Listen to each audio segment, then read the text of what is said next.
Hello guys, welcome and welcome back to my channel the editorial white. और आज हम बात करेंगे एक बहुत ही कंट्रोवर्शियल टॉपिक पर, दैट इज़ इंडिया के linguistic secularism, the need to protect India's linguistic secularism. तो ये देखेंगे कि ये what is this concept and why this is news for so long. ये बहुत ऑफन आता ही रहता है ये टॉपिक न्यूज़ में, बिकॉज लेटेस्ट कुछ कंट्रोवर्सीज हो रही हैं या कुछ रिसेंट प्रोटेस्ट वगैरह हुआ है इसके तो ये न्यूज़ में बड़ा ज़्यादा आता है। तो हम देखेंगे कि ये टॉपिक इम्पोर्टेंट क्यों है हमारे एग्ज़ाम पॉइंट ऑफ व्यू से।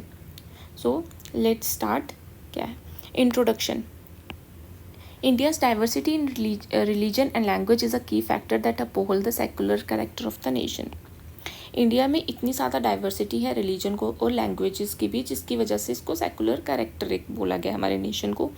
According to the 2011 census, India has 121 languages and 270 mother language. अगर लिंग्विस्टिक कोई भी क्वेश्चन आता है लैंग्वेज पे, लिंग्विस्टिक सेकुलरिज्म पर, तो ये डाटा हम फॉर श्योर यूज़ करेंगे कि 2011 के सेंसस के अनुसार इंडिया में 121 लैंग्वेजेस थी एंड 270 मदर टंग्स थी। Linguistic secularism is integral to maintaining unity in diversity and social harmony. और इसका सेकुलरिज्म होना हमारी यूनिटी इन डाइवर्सिटी को मेंटेन करके रखता है और सोशल हार्मनी। इंडिया में इतनी लैंग्वेजेस हैं, ये हमने देख लिया कि 2011 के सेंसस से, और ये डाइवर्सिटी इतनी ज़्यादा है और ये डाइवर्सिटी है जो कि हमारी स्ट्रेंथ भी है और इसी के साथ हमारे चैलेंजेस भी बहुत सारे जुड़े हुए हैं, जैसे कि linguistic politics, cultural domination, fair और recent वॉयलेंसेस।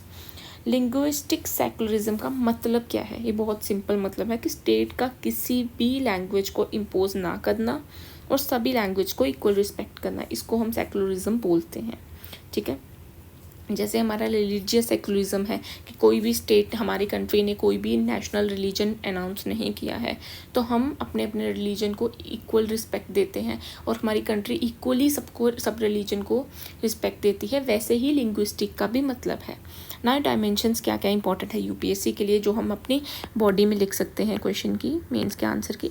Constitutional framework for linguistic secularism, क्या क्या कॉन्स्टिट्यूशन हमें क्या चीज़ें देता है, क्या हक देता है, कौन कौन सी चीज़ें हमें प्रोवाइड करता है जिसकी जो हमें सेकुलरिज्म होने में हेल्प करती। आर्टिकल 343 में हिंदी लिखा है, Hindi in Devanagari script as union official language, state free to adopt their official language.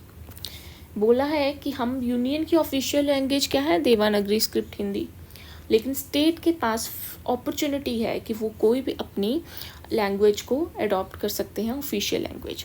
Article 29 क्या बोलता है? Cultural and linguistic right of minorities. ठीक है, माइनॉरिटी के पास हमारे अपना राइट है, कल्चर और लिंग्विस्टिक राइट है। कल्चर भी कोई भी अडॉप्ट कर सकते, लिंग्विस्टिक भी। 8th शेड्यूल में लैंग्वेजेस दी हैं, 22 लैंग्वेज रिकग्नाइज्ड हैं official. Directive principle promote harmony while preserving distinct cultural identity.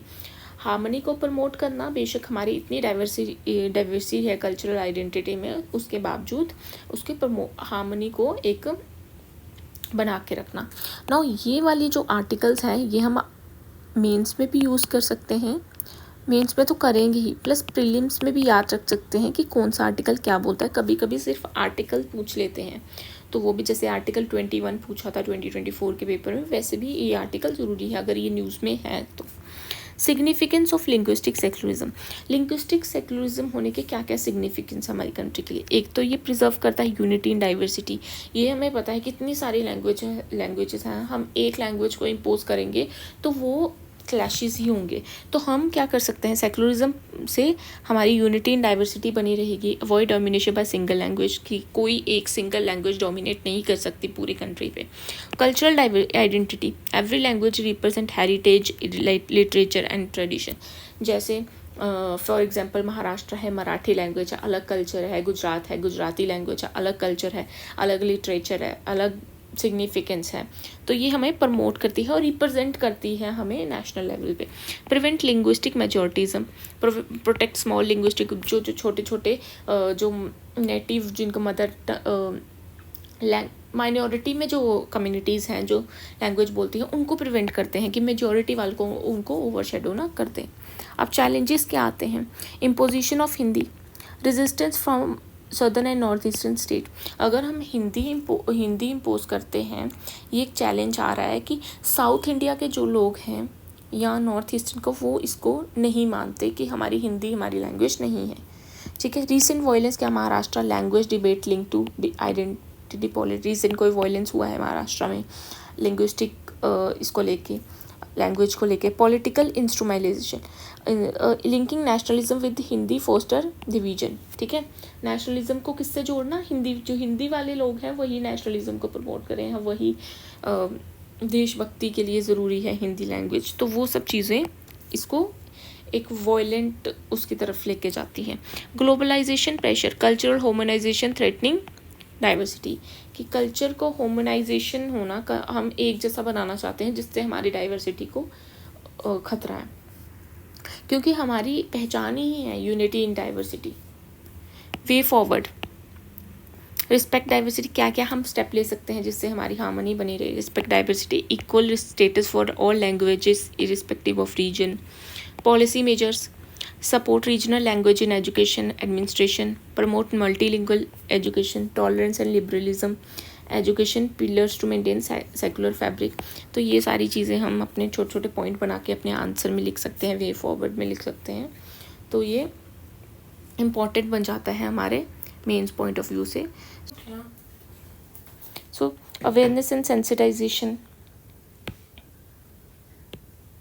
Political and social campaign to prevent linguistic chauvinism. Now examples क्या हैं, Dravidian movement opposed Hindi imposition in Tamil Nadu, North Eastern state resisted central language policy fearing cultural domination। वो लोग सोचते हैं कि अगर हम centre की कोई लैंग्वेज या एक कॉमन हिंदी लैंग्वेज अडॉप्ट कर लेंगे तो हमारे ये लोग हम पे डोमिनेट करेंगे, जो हिंदी लैंग्वेज स्पीकर्स हैं। Now Maharashtra, recent violence over Marathi identity.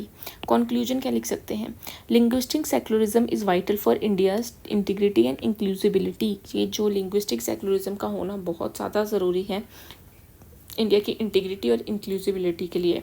Preserving India linguistic diversity strengthen federalism, democracy and social harmony in a globalize world. तो ये एज इट इज़ हम कंक्लूजन यूज़ कर सकते हैं अपने आंसर में।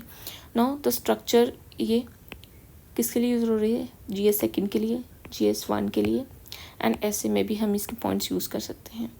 तो अगर आपको ये टॉपिक पसंद आया हो या उसमें कुछ भी आपको अच्छा लगा हो, पॉइंट्स आपके एग्ज़ाम में थोड़ी भी हेल्प हो, तो please do like share and subscribe our channel. So thank you so